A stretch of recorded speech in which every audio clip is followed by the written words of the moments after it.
Also, we can convert our characters inside our strings. For example, we may decide to, let's get rid of this. We may decide to print my string, let's say dot lower. Okay, so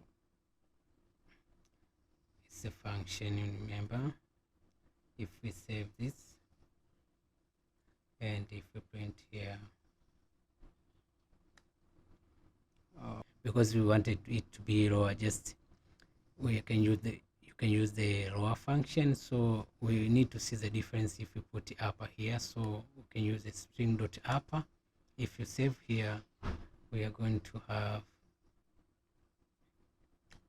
so our string is changed to upper. So we may decide to bring it to lower again, so we may have a lower string here. Okay, we can also check if our strings may start with a specific character.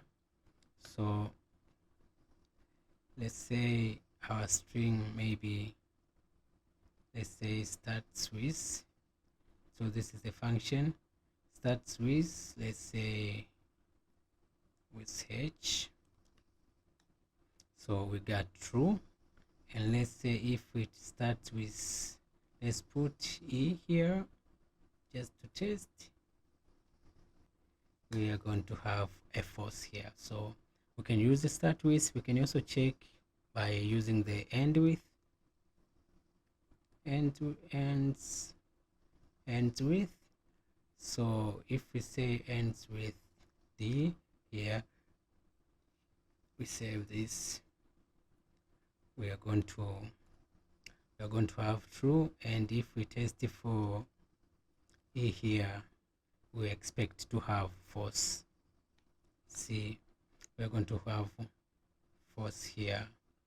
Okay, that's how you can use the start with and ends with. Okay.